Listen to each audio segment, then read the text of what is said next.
Hello and welcome to the Idifico Insights podcast. Today we have Rachel Walters with us. It's Rachel Walters. Yeah, correct. I was like, last name, and I'm like, that's not John P. So Sorry. no. We have Rachel with us. Rachel has taught me so much. In fact, she's the one that introduced me to Riverside and kind of inspired me to start my own podcast. So I am very excited to have Rachel with us today and talk to her about all things, Proptech and East Coast. And let's dive right in. So Rachel, tell us about your podcast. Yeah, thank you, first of all, for having me on. I'm glad to hear that I can help in any way because I'm definitely still learning my podcast way and my chop. Sometimes you think you have a really great day and you've got it down, and then, the next day everything's going wrong or, you're cringing at yourself. But it's a practice, right? And you're not always good at the beginning. And so that's what I'm working on. But our podcast, I have a co-host, John Pugh, and we talk to entrepreneurs in the commercial real estate space. We always feel like there's a lot of organizations and events and panels for the Class A large mixed use developers. And those are amazing and so much to learn from. But a lot of people who are entrepreneurs, maybe in mid-market or smaller, they don't have as many resources. And same thing with technology. I worked a lot of times selling technology to these Class A offices, over 1 million square feet. But let's say you are working for a developer and you decide to go off on your own, become an entrepreneur. You build one multifamily instead of maybe, these huge high-rise multifamilies. Who do you connect with? How do you run a company? You know how to do development, but how do you start to meet other people in your community doing some similar things? So those are the entrepreneurs that we interview, and it's really fun to have conversations like this. And you have been on our podcast, and hopefully that will be out soon. Okay, I was wondering. Well, yeah, it takes time though. It I does. know. Yeah, yeah, that's awesome. I love hearing that you're wanting to support the entrepreneur sort of ecosystem. As you know, I firmly believe that's the future of the industry, right? And that we're going to be networking in very different ways. And I think podcasting is just kind of one of those ways that we can kind of get information out there and help educate people. So I'm curious, who has been your favorite to interview so far? They're like my children. Like I don't have, it's like hard to Yeah, have a totally. favorite. Yeah. A lot of people I've met before, John has met before. So we, have already these relationships. But I think an easy way to answer that is we had one entrepreneur on who was extremely honest at just how tough it is. And I mean, he's supposed to be blowing up now. I mean, I've seen people comment about his work on Reddit. He has a huge LinkedIn presence. So it was just really honest to see, someone, and we didn't know him that well, to just show how hard it is, and be very honest and transparent, which, sometimes you go to an event and you're on stage or you're recording and, people get to be a little more polished and not as transparent. So even our producer at the time, she would be on all our beginning recordings, and she's not in real estate. So a lot of times she's just like, oh yeah, that was great. But she was even like a little wowed by that. So, I think that's a great piece about podcasting and having these, very open conversations.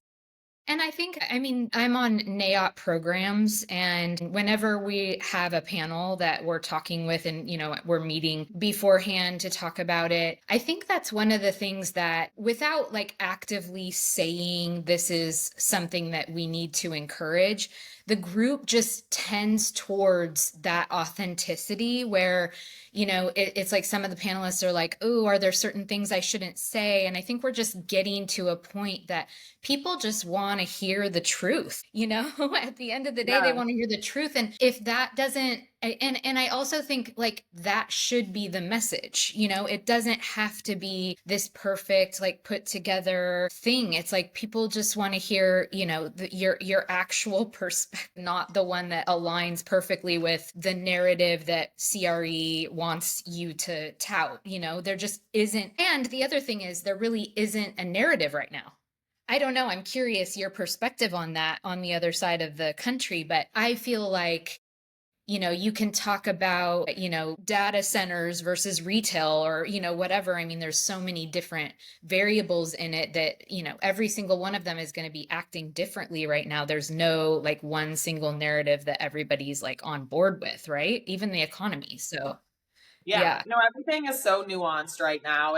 Even people, they'll say, oh, the Sun Belt cities. And it's just like, no, even that has changed so much. I mean, the demographics and rent and yeah. So I think everything has become very nuanced, which is why people appreciate going to these events. They want to hear from people on the ground doing it. They want to hear from people on podcasts because, and we talk about this a lot on our podcast, is, these headlines are so crazy. They're either the world is ending and all of CRE is going to be in foreclosure, or like, everything is wonderful and like, what are you talking about? And, look at all these leases. And so you really need something that's just honest and like what's happening right now. And like you said, like in this asset class, maybe even in this neighborhood, being at these events and going to listen to podcasts, I think it's really helping people. Yeah, absolutely. So tell us about your background. Fill us in. Yeah, so it's a little winding road. I always had my real estate license. So when I turned 18, I worked for my dad, which I think is very common, and especially women in commercial real estate. Like, how did you get into real estate? But it was always residential. I worked with investors, and I didn't really know the world of commercial real estate. And I always say this because it's so important, and I'm sure for you and your consulting, like I wish there had been more classes in my undergrad. Because I was 18, I had my real estate license at 18. I would have taken any real estate classes at my university. I would have joined the real estate club, and I know that's getting more prominent and it's becoming better. And I know there's especially in Boston, programs to teach people in high school and different in college and different communities who maybe don't have parents in commercial real estate. And so just always want to like push that. There are just so many people that don't know about the industry, and any Right. program through NAOP or anyone else that is going to help encourage that is amazing. And now people can listen to podcasts. There's a lot of individual teaching. So I worked a little bit in marketing, experiential events, and then I found out I could do marketing for commercial real estate. So I was working in New York City. I moved to Boston, just coming out of the recession. So it's very interesting. I just didn't know because I didn't know the industry. And now I'm really glad I have that experience because I remember what it was like, speaking to people and going to events and when things were all very stalled. It's a great learning lesson. If you only worked in the industry when everything's going up like that, you're going to have some tough, tough lessons.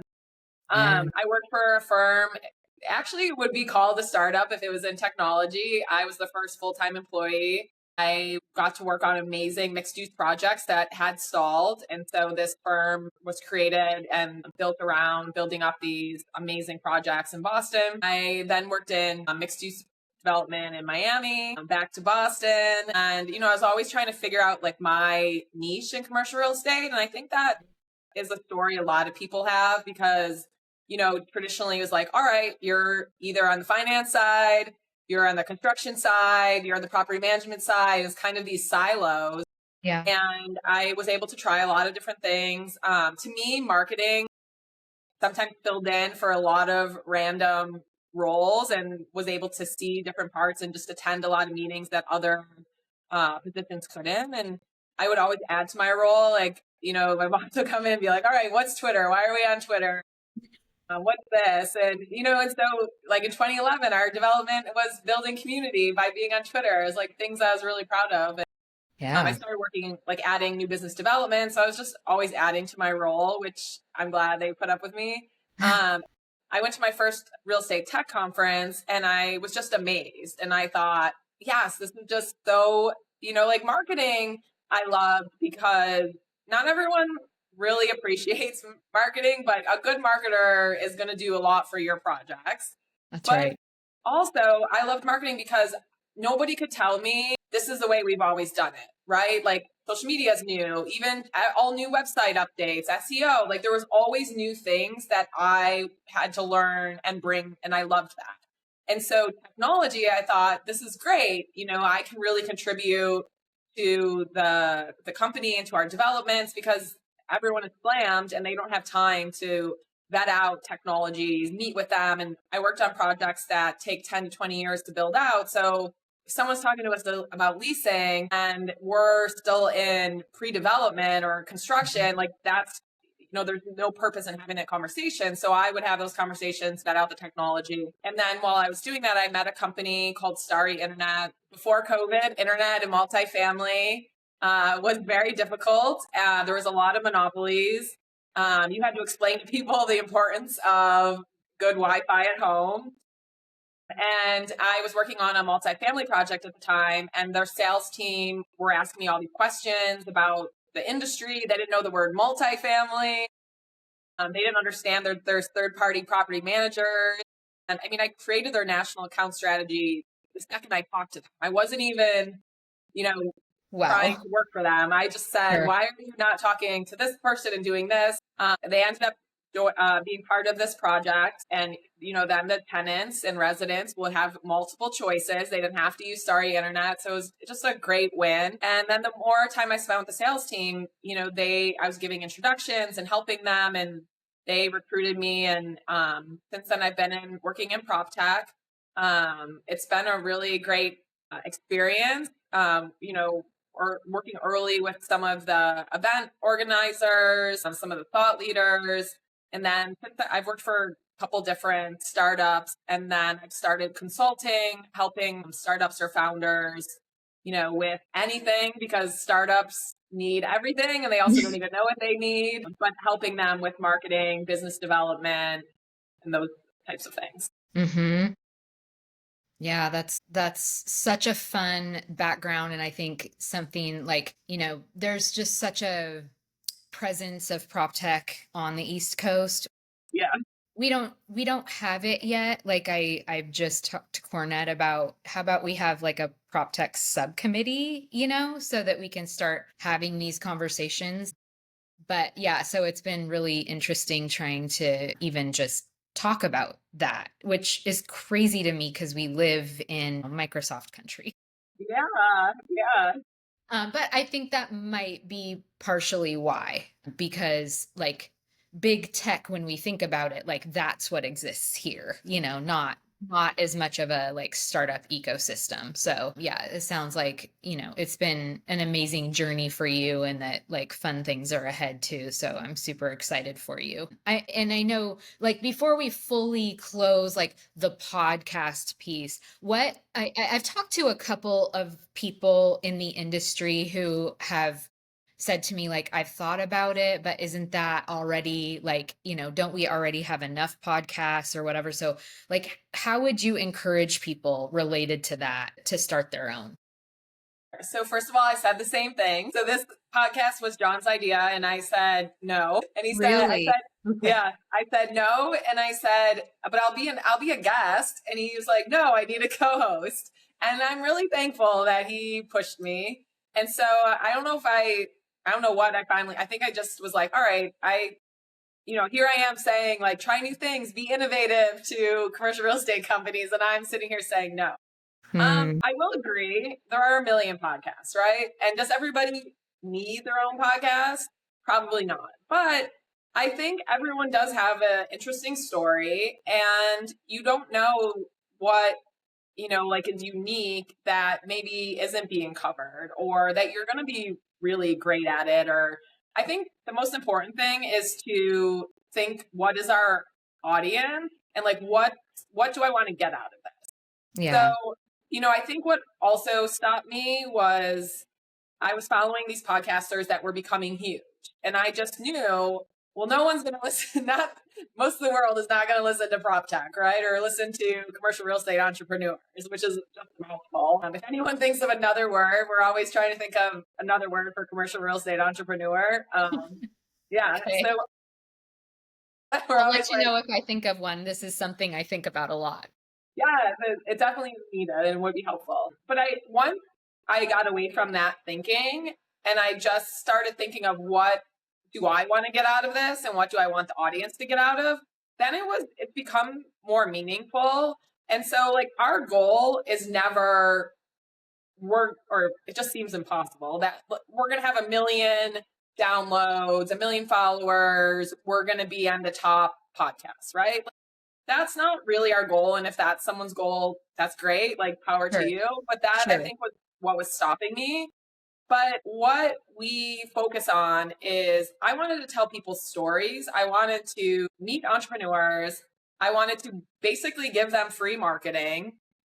Selfishly, I want to hear their story and connect with them. And we want to build a community of people that can help each other as part of, like in my, like I said, like circle career of like winding around and around. Another thing I've become really interested in is investing. And so, like now I'm opening up myself to investment partners, investment opportunities, learning from people. So I think that's the most important thing is when you're thinking about a podcast, if you really want to do it, first of all, do it. Like what's Yeah. stopping you? I know. Yeah, I Right. mean, This it's app makes it really easy. yeah, you're going to figure it out. Yeah. Also, let's say your first couple recordings aren't great. It takes a while to, get buzzed. It takes, I've seen people like, oh, they go viral, but they've been on YouTube for a year. Right. Like just think of it as practice and getting it out there. And I have heard real podcasters talk about that they look back at some of their like original YouTube videos that have so many followers now that they can't even replicate. It's just the time and the time in. And they're like, it's so cringy, but I would never delete it because it's brought in so many views and it's so big. And so that's the thing I just would encourage everyone is just do it. Think about Mhm. your audience, think about what you want. You might not be the next Joe Rogan, but like, do Right. you need to be? Like, Right. what do you need? Like, if you're an entrepreneur and you are, let's say, an investor and you want to find opportunities or you want to find other, co-investors, if you are a Proptech company and you want clients or you even just want to have, like beta testers. So there's a lot of other things I think people aren't aware of that a podcast can get you to this goal besides just the goal of our podcast is number one. So that's Right. my advice. I love that so much. I read a statistic this morning that I thought was also relevant, which is that 50% of Americans get their news from podcasts. And what Wow. I thought about that is, first of all, that's a lot. And secondly, if we were to say to ourselves, like, be a part of Facebook when only 50% of the individuals who got on Facebook, and, like, just if you compare, there's still 50% more of the US that eventually is going to like hop on the podcast trend because it's just one of the many ways that you can like get information out there. And so for me, I don't want to be a podcast host. Like that is not like my goal is to grow Idifico into a new ecosystem for the industry, right? My goal is not to be a podcast host, but it Yeah. is so much fun to have the conversations with people and to hear their perspectives and then to just talk about branding too, right? I mean it's like an hour's worth of podcast is how many clips that you can then post online and like spam everybody with. And in some ways that's the way I view it, like, but it has to be done, it Yeah. has to be part of It branding is. at this point. Yeah. It's a bigger goal. It's your marketing tech stack, right? It's a That's piece. right. And yeah, I mean, you can just keep reusing content. I was just having this conversation about events, and I think a lot of people just host an event and think a B2B business event and just Mhm. think like people will show up or like that's it, I don't have to do anything. There's a couple things that I think are super important about being like you really are a host and you need to make people feel comfortable, even if we're talking about aggressive brokers, they still like, why would they come to your event? Like, they want to feel connected, they want to feel comfortable, they want to get something out of it. You can't just be thinking about yourself. And another piece that I was telling someone is, once you have that down, because that's a huge piece, there's all these like side effects of having an event. So let's say you have an event and it's an exclusive invite only, and I invite you and you can't make it. Well, now, first of all, you feel great that I invited you to this exclusive event. You might feel a little FOMO, but you're going to want to keep following up. And now I'm top of mind with you and with the other people that are Right. there. So there's this Right. extra benefits. And then on the opposite side, when your event's done and you're posting the pictures and people are connecting with each other, and there's clips and there's content, and so that's even just in an event, even if someone doesn't go to your event, how much you can make that go further. And that's how I feel like with podcasts. I mean, it's just a feather in your marketing cap. Absolutely. Yeah. So yeah, I'll have a couple people listen to this who have been hesitant, but I just want to encourage them. I think it's a lot of fun. So thanks for that. So yeah, thinking about investment. So tell me more about this, investment thesis that you have, or, I'm curious. Yes. Well, it's definitely not a focus thesis. It's a learning stage. So I'll give some plugs. There is this retail broker. Her name is Beth Azor. She's been marketing and been on social media for a very long time. So has always been on Twitter. She's been doing YouTube. She's just been really ahead of the curve in terms of all of that, on top of being a very successful retail broker. And then a piece that I didn't know until recently is that she's also been an owner in some of her retail projects, and they have been also very successful. And so now, as is going to a different part of her career, she wants to help other people and teach people. And she was doing research and realized that women, I'm going to probably mess it up, but I think it's only own 3% of commercial real estate. I saw this stat that women in commercial real estate working has increased, I want to say, to 30 to 40%, which is huge. And that's amazing. So you think of that, okay, you have all these women who are experts in retail or experts in development, and they have no skin in the game. Like, they're making money for everybody else. And Yeah. so I just love that she created these summits. It's Women in Real Estate Investments, where you hear stories and they are so inspiring. She has videos and I encourage people to watch them. I Mhm. mean, you're almost crying with the people up there. I mean, just how tough it was, but how it changed their life. And everyone there is extremely encouraging for people to start, which even I cringed for a second, because even when I just tell people, oh, I'm learning, they're like, no, why aren't you starting? But I'm at that stage where, yeah, so I have talked to some of the entrepreneurs in there, considered, like, have them send me investment pieces.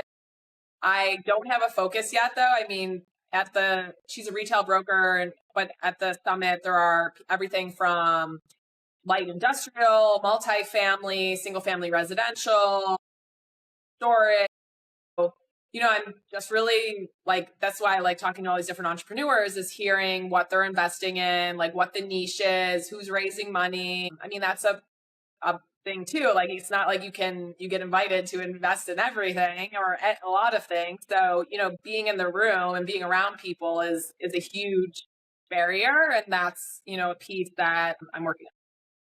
I love it. That's super exciting. And I'll have to check out her videos and stuff. One of the things that I hope Idifico can create someday is when people participate on the project, that not only can they, that they're paid for it, obviously, but that they also would receive a small portion of ownership in the building that they're participating in, designing Amazing.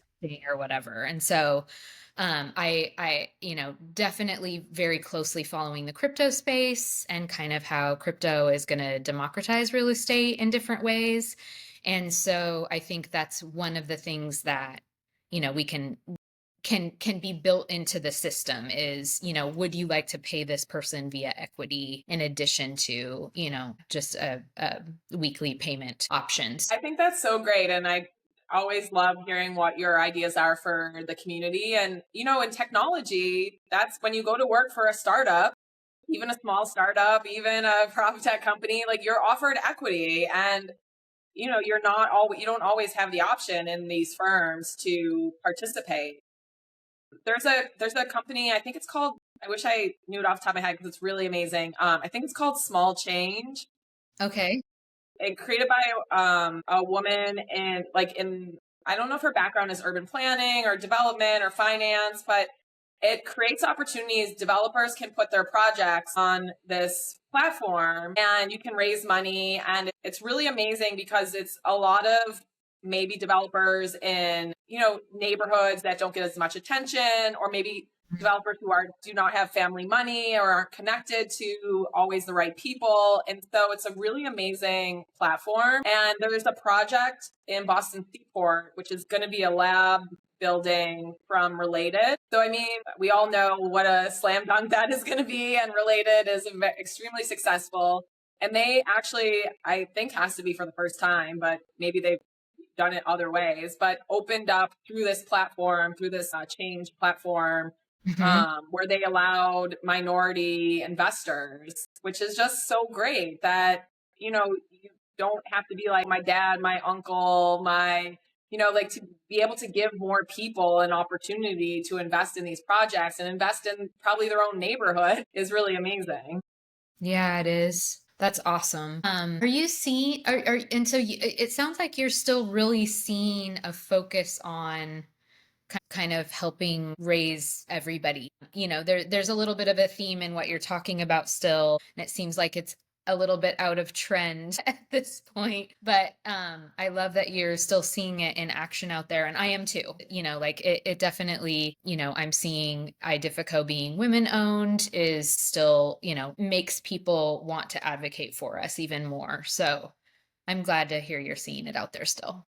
Yeah, I mean, I think a big part does have to do with that there are more colleges and more, definitely a lot of grad programs, but also more programs teaching people about commercial real estate, more internships.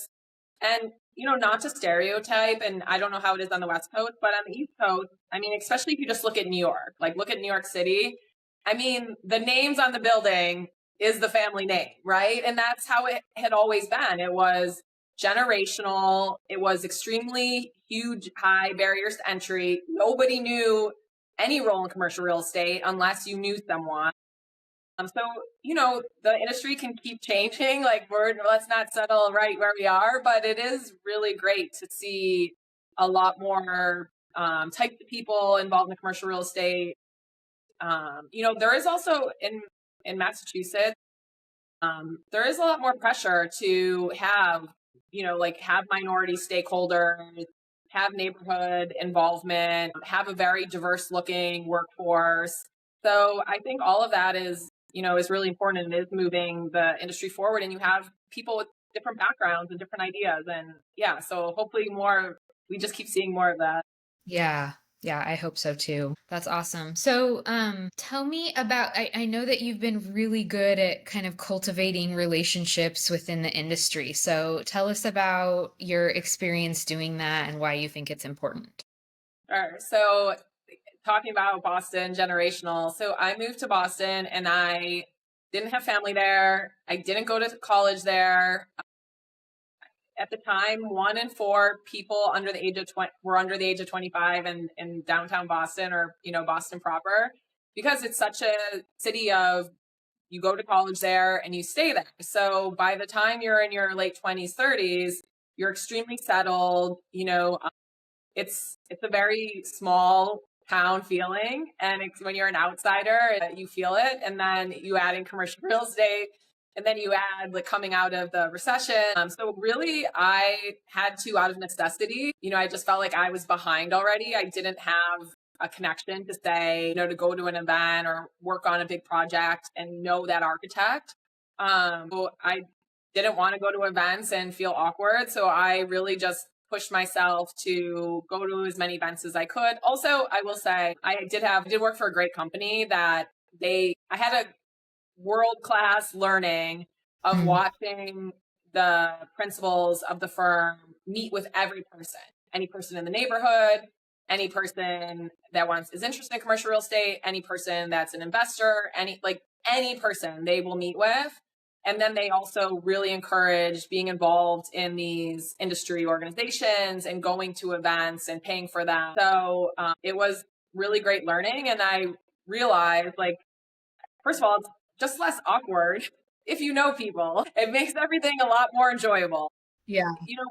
Especially, development and prop tech, you're working really long hours. And, you want to like the people that you work with. And if you have to go to evening events, and you're not at home, like, you want them to be enjoyable. And so I just, kind of went out of necessity, and because I just didn't know anybody, and, going up and speaking to people. But I really quickly started to see how beneficial that was. And Hmm. when it really started to change, like, my career prospects, and definitely changed when you're trying to build businesses and prop tech, when most people don't want to listen to you, it became really important. And also, I learned very quickly, I'm working on this Boston project, but we have engineers and consultants and brokers, and our interior designers and our equity partners are from all over the country.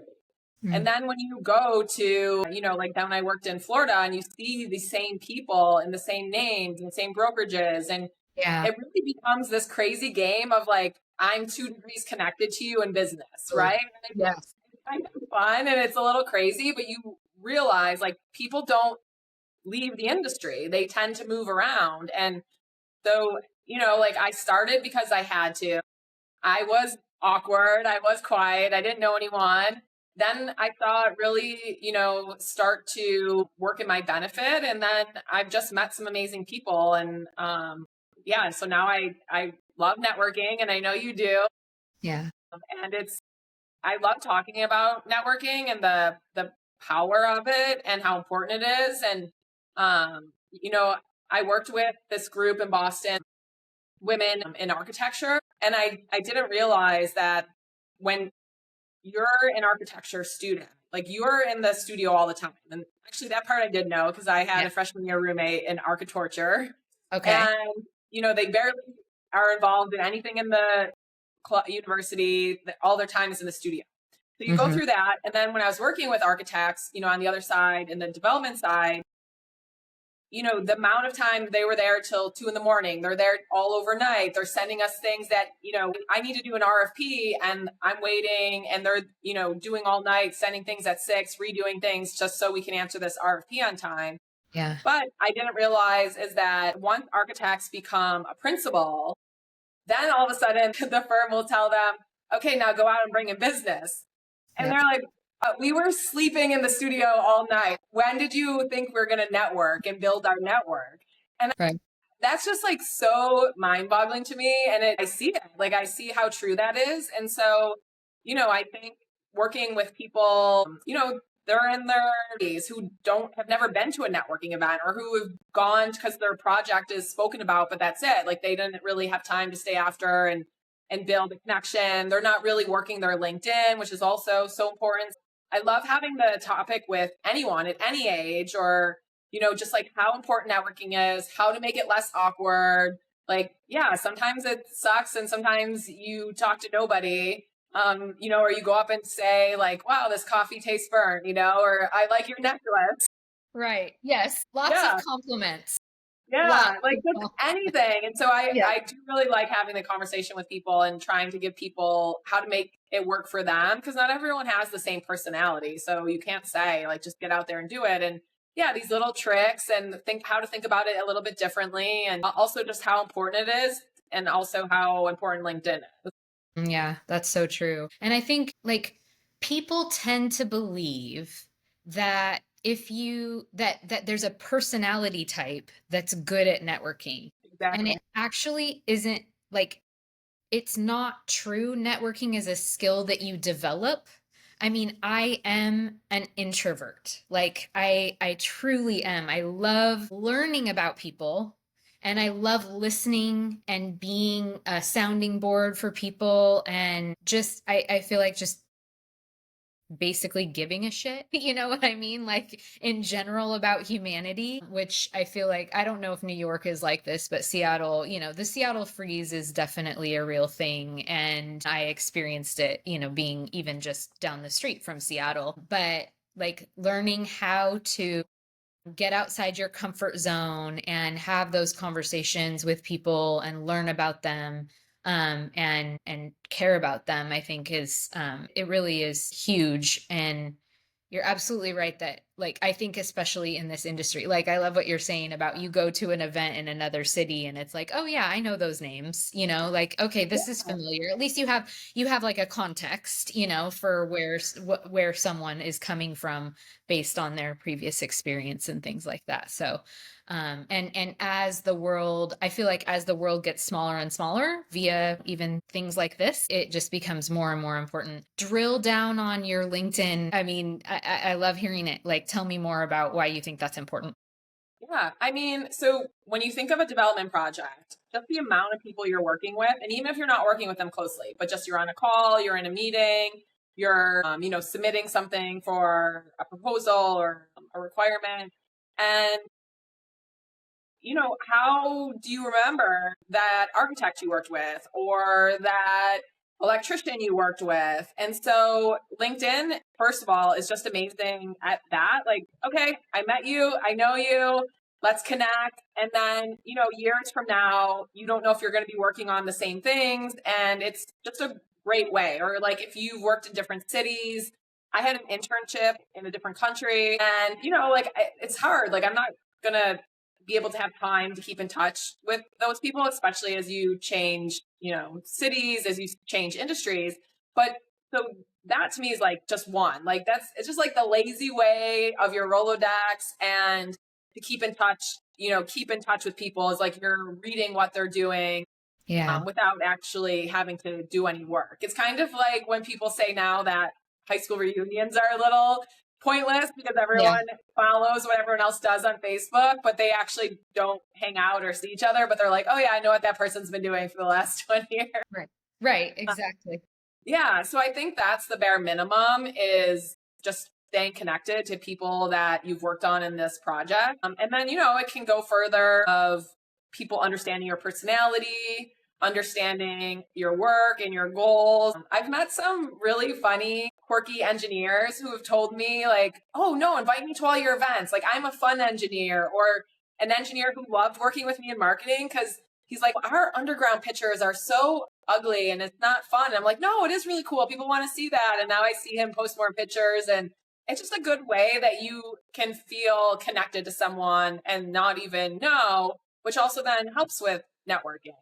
Hmm. And, like I think it's great. It's kind of the only tool we have, but there are definitely some limitations, which we've talked about.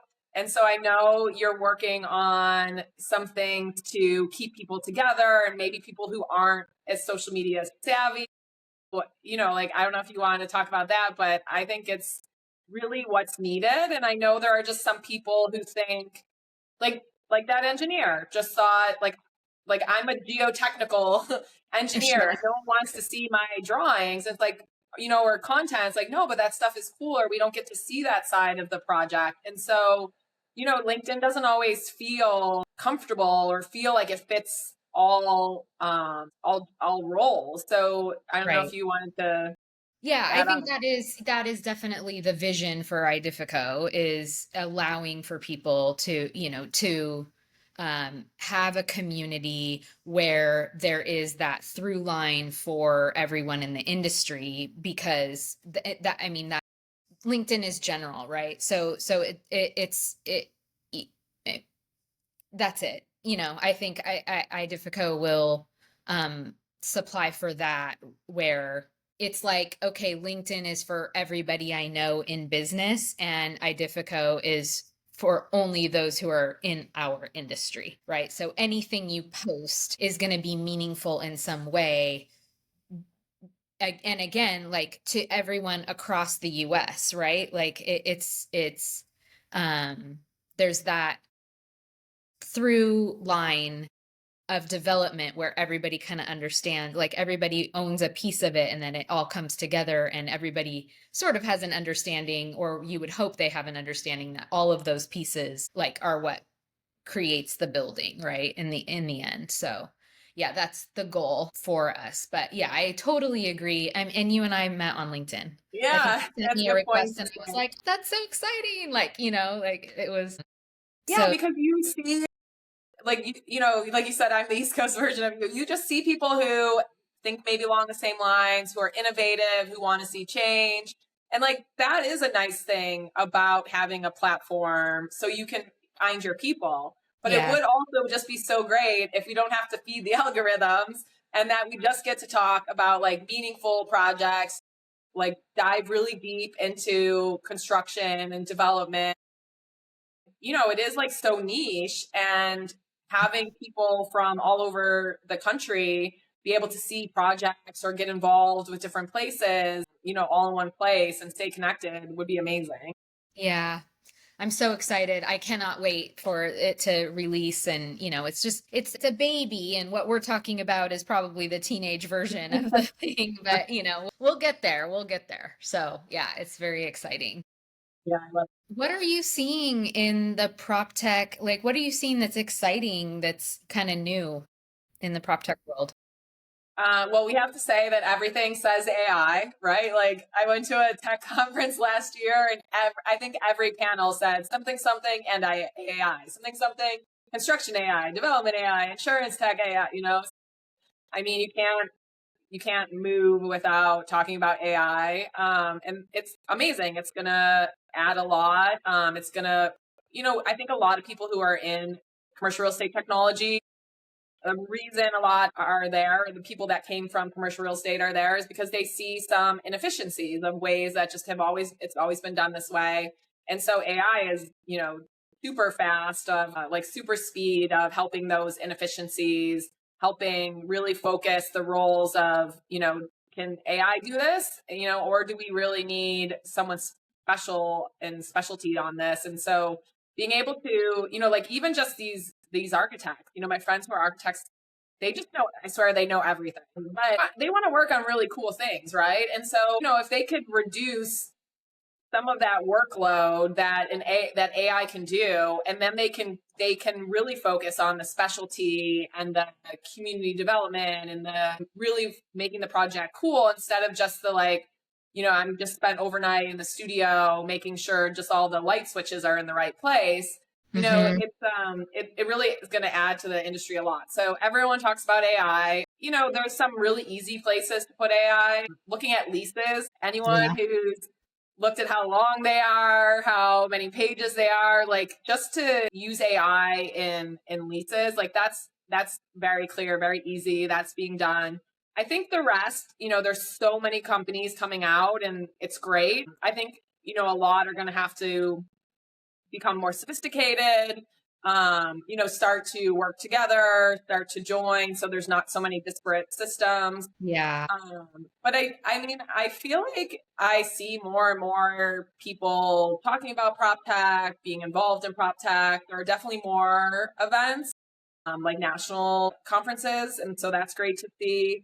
In the beginning, there were always a lot of individual companies sort of working on the same thing. It was like, I have this piece, and then they have this piece and this piece, and I feel like owners of real estate and asset managers are really, really pushing and asking and have been for years of, we don't want all these dashboards. We don't want to log into all these. We don't want to have to learn, 5 different companies, systems and That's onboarding. And so the more we can, learn to consolidate, the more technology can start to work end to end, the more we can start to, integrate into each other. That was the thing also, some of the original technologies in commercial real estate were you had to have that system. It didn't work with anything else. And so that is changing and maybe not enough. to if you're a property manager or owner, but I have seen that change, and so that's really great. Yeah, I think those are the main things. It's also been crazy is that like when I first started going to Proptech conferences, that was it. It was like, okay, it's Proptech. It's all commercial real estate technology. And now there's really starting to be like it just becomes so big that there's construction technology, there's fintech, there's leasing technology. This is, more focused multifamily. This is climate tech, this is ESG. Mhm. We're really on the smart building side. And so it's really great to see like just how big the area is, and Yeah. not just, oh, this is a flashy new prop tech system. It's like, guys, we've been using technology for a long time. Like there are some like engineering companies, and so now that they've sort of been like, wait a second, we've been doing technology in these buildings forever, but starting to be involved in these conferences and start to show like these are the new technologies that we're adding, this is how we stay on top. So it is really nice to see everyone be more aware of the technology and like working together to like move it forward. Definitely still slow. The industry is not doing so well, right? Like we had this great many years of upswing, and maybe some cities are doing well or some asset classes, but it's been a little bit tougher. Mhm. And I think that has has like slowed adoption a little bit. And there's Mhm. two things. Sometimes it's helped adoption because people are like, all right, our buildings have to be operationally efficient. We need to save money. Or unfortunately, we've had to let people go. So we need things to be very efficient running. But Yeah. also on the other side is, we're smaller staffed right now, or we stalled, we put this project on hold. So Mhm. we can't be looking at, oh, this is a great thing to have, or this will be a great way to do it 5 years from now. So I feel like that is, if there's any, downside of technology, I would say right now, not being able to spend the time to, invest and innovate is understandable. Yeah. Yeah, that's absolutely true. And I see that too. And I also think that like the industry knows that AI is huge based on the dollars that are flowing into it. Like, as investors, we watch what tech is doing mainly, right? And like where are people investing? And so I think that has like so it's like how are we going to talk about how AI is going to change real estate? But if you're from real estate, you kind of don't know how to say like because I think AI is still a little bit kind of like out there for people. Like they know that ChatGPT is real. They're following the money, they're following large language models, what's happening there because that's like mainstream news, but it's not I don't think really actively out there like here's what an AI agent is, and an agent can like behave as a human. It's trained as a human. So two agents could essentially be trained to negotiate a lease renewal without and then a human will just have a list of here are all the lease renewals that we approved and you click a button and then they're actually approved as a human, right? Like that I think is just one of the hundreds of ways that AI agents can work on our behalf in CRE. And then on the like the construction side, I think that's the side that's like obviously lagging the most. And that's because tech doesn't really understand construction and construction doesn't want to take the time to educate tech. So, we have this like disconnect there that I think is eventually going to get better because the humans that are doing construction work that are really young right now, tech is so inherent for them. It's just ingrained as a part of what they do, and so I'm sure that we're going to see more and more as time goes. And you see like Procore keeps getting more investment, and then I'm curious what you know about Trunk Tool. I don't know if I know that. Okay. I've seen her name is Sarah like Buckner. I don't know her last name or how to say it. But anyways, I see her all over LinkedIn. And I know that they're doing some cool work on the construction side and partnered with Suffolk. And so, it'll be, I think that will be another one to watch. Yeah. But it's So definitely, yeah, it's not prop tech, right? Like you were saying, like we're starting to see the emergence of not everything being under this same prop tech umbrella. And that's been part of why it's been a struggle a little bit with iDiffico to figure out like where we fit, because we're not prop tech technically, right? Like, but we can influence, that or CRE for sure. yeah, Yeah. in terms of marketing, it is like a marketing mess. I sort of like to use prop tech as like a catch-all, but Yeah. some people will say, no, prop tech is only like residential technology or it's only multifamily or, but what I think a lot of people have started to say, which isn't as catchy, but is, makes sense, is like any technology that touches the built world, right? Mm, Like that, if it's insurance tech, but it's insurance for your commercial real estate building or your COIs, then it's kind of a little bit mix of both. And even when I was with Starry Internet, they didn't consider themselves prop tech. They were consumer business, giving Wi-Fi a new way, disrupting the old Comcast system, but they had to go through real estate multifamily owners and property managers. So who you need to reach, then you have to go to prop tech events. So that's yeah, right. it is super interesting. But also, I was about to bring up Suffolk Tech before. So it is so interesting because Seattle being such a huge tech mecca, and then even Silicon Valley, when I first started going to prop tech events, it was so interesting that those places were not the leaders, right? Like it was where the buildings are. And so the really one of the biggest places was New York City. And I would go to a lot of tech conferences across the country, prop tech, and it would be all Boston thought leaders.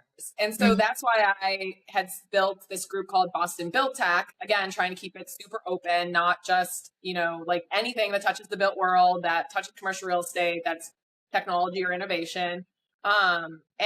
What is really cool to see is that even years ago, there's a VC firm based in Boston that was at the time the only one that I knew of that was focused on construction tech. So a lot of other companies and VCs would invest in it, but these were the first that I had seen, and for a while only one at events that was construction tech. And what I think is really great about these models that are coming out, exactly like what you said, like if I work in construction, if I'm an engineer working on these buildings, like that's not always my first idea, right? Like, especially when you're on site or you're working on a project, Yeah. like to sit back, it's not like like, unfortunately, when we're in a tough industry or tough market, architects, engineers, construction, I mean, even developers like go through layoffs. So it's not as if, oh, we're not building, you can sit in the office and start looking at new technologies we can use, right? Like there's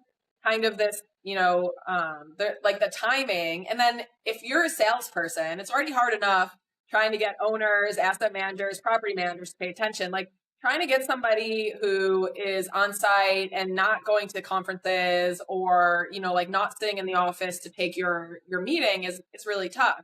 But what this VC firm was doing is that their investors, their LPs were construction firms, like a lot of smaller construction firms that weren't able to invest, Okay. on their own or to vet Yeah. technologies out on their own. Basically, they give money to this VC, they're investing, but they also then, get to give advice without making it a huge time spent. Like this VC's already, vetted them out. They've already gone through their accelerator maybe. And so that is just like a great program. And exactly like on the East Coast, we are so lucky and in Boston to have Suffolk Technologies, like to have such a leader in construction. They had been investing quietly for a while, but start coming out now and hosting all these events, all having all this thought leadership. That's what people want to see. They don't want people from Silicon Valley, who've never been Exactly. near a project to say, hey, you guys need this, and this is how you're Right. going to use it, right? And That's so right. to see this huge, huge leader in construction say, we are really spending a lot of money. We are making it important. We're using it and it's getting ahead, like it's helping us get ahead. And it's not like they need to get, like, they're already, most of the places in the country on the East Coast, like number one or number Yeah. two. Right. So it is really great to see. And I think that has really moved construction tech ahead a lot. Yeah, and I really didn't know. So tomorrow I'm recording a podcast with their VP who oversees their centers for excellence, Oh, nice. Brett Ernest. So yeah, so that I was like, can we do 90 minutes? I think I might have 90 minutes worth of questions for you. Oh my God. I'm so excited. I can't wait to hear this podcast. Yeah, it will be. I think it'll be really good. So Brett and Brett was at my very first crew event. I was introduced to Brett by someone who I had just recently met, and he was leading the Clark team that oversaw the expansion of the SeaTac airport. And so he was like, "Well, I'm going to need a recruiter." And I was like, "Okay." Like, I didn't know what I was doing at the time, but I told him I was a recruiter and he believed me. So it worked out and I found him good people. So, it worked out over time, but then, he's now with Suffolk and he, told me all about their investment arm and everything and I was like, "Oh, that's amazing." Like and I think there still is very much a disconnect between, our two sides of the country and I hope to make it different eventually, but for now I think our industry is still pretty fragmented that way, so we can work on making it better. But yeah, this has been great. Like I think any other like news or info that you would want to share? I don't think so right now. I guess stay tuned. We'll see. Yeah, We good. have some announcements that'll come on. But yeah, I guess just to inspire people, not because I've done it and I've killed it, but because I've done it and I've survived and it hasn't killed me. Yeah. Definitely get on LinkedIn, start posting, start looking at algorithms, connect with people, find your people, make it fun. Like, don't make it work. If you're thinking Yeah. about doing a podcast, do it. Be a guest, right? Like, we've had people reach out to us, like, start there. And if you are looking at innovation and you're frustrated at any part of your role, like, yeah, go to real estate events, listen to podcasts, go to webinar or, listen to a webinar. But, Yeah. we need more people who aren't strictly, this is what I do, this is what I've done, this is like the path forever. Like, let's bring in some new ideas and try things different ways and, find people that are like-minded. Yeah, that's a great message. Rachel, thank you so much for sharing your insights with us. And I will look forward to definitely having you back on when you have announcements. I'm excited about that. Thanks Thank you for so joining me. much. And I can't wait to listen to your next episode. Thanks. And likewise. Okay.